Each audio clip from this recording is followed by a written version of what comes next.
Why I Hate My Friends by Michael Buzzelli. The man of knowledge must be able to not only love his enemies, but also to hate his friends. Friedrich Nietzsche. Chapter 1. Smash. It wasn't stalking. That sounds creepy. Call it curiosity. Why was Jake Riley in the heart of Georgetown on a Thursday during rush hour? It was normal for me to be stuck on either Wisconsin Avenue or M Street at 5, smack dab in the middle of rush hour on one of D.C.'s busiest streets at its peak time.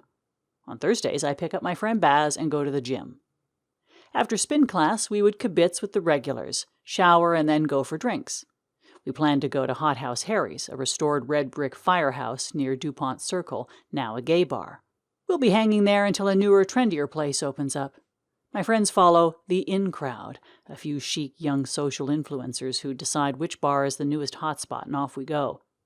Washington, D.C.'s gay community travels in packs, like horny wolves chasing tail. Jake was on Wisconsin Street, somewhere between the Apple Store and Urban Outfitters. That bastard strutted down the street with all the confidence and swagger he had when we were dating. His clothes were impeccable.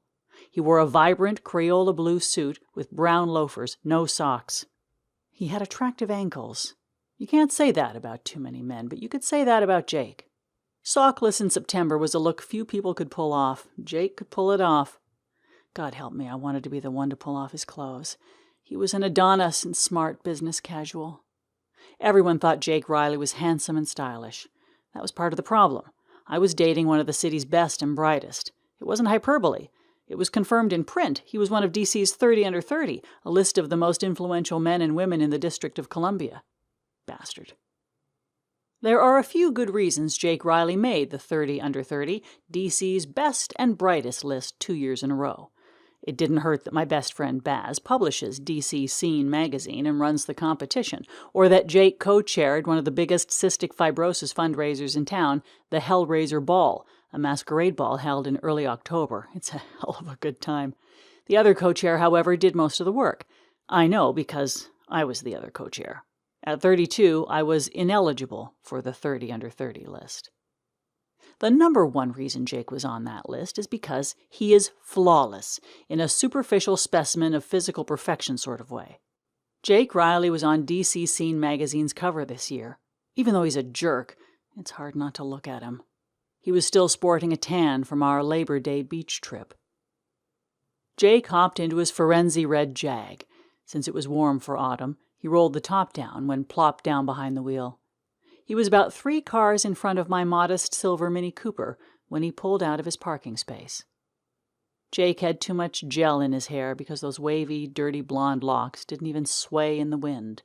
He donned his Ray-Ban aviators as he turned onto M Street. I swerved onto the same street, right before the light changed. Close, but not too close. I didn't want Jake to see me. It may have been a little stalkery. Jake had one hand on the wheel and a skinny macchiato in the other. It was his preferred beverage. His lips were moving. He might have been talking to the new boyfriend on his Bluetooth. Caden was the slender 22-year-old boy toy he was seeing on the side when he was mine. When we broke up, side piece upgraded to boyfriend prime. The twink went from coach to first class as soon as I was ejected from the cockpit. But I'm not bitter. Baz was waiting on the sidewalk in his usual spot. Basil, Baz Alvey, didn't like to drive in D.C., but he didn't mind if someone else did. My slim friend stood with his arms folded, waiting. His tailored beige suit accentuated his brown skin. His dark black hair was coiffed into a wavy stack on the top of his head. He flipped his dark sunglasses over his eyes as he lifted his face skyward, his thin, pointy nose in the air aimed at the sun. Baz clutched the sleek, black YSL gym bag, tapping his toe as my car approached. He has a slight English accent and a lot of attitude. Baz, whose grandparents were from Pakistan, grew up in Kensington, England, a neighborhood he described as posh. He was waiting by the cupcake store, the usual spot. I made the mistake of making eye contact before blowing right past him to pursue Jake. It's official. I was stalking my ex.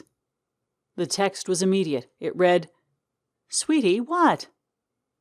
I picked up the phone to text him back when the red Honda in front of me came to a screeching halt.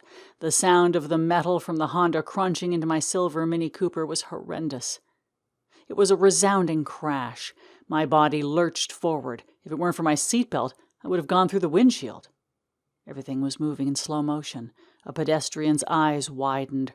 Her mouth curled into a perfect O shape, outlined by her crimson lipstick. She watched me slam into the Honda. It wasn't a big accidental fender bender. Baz came running over from the previous block. Steam started billowing from the hood of my cute little car. In person, Baz repeated, "Sweetie, what?" I looked down the road. Jake and his Jaguar were long gone.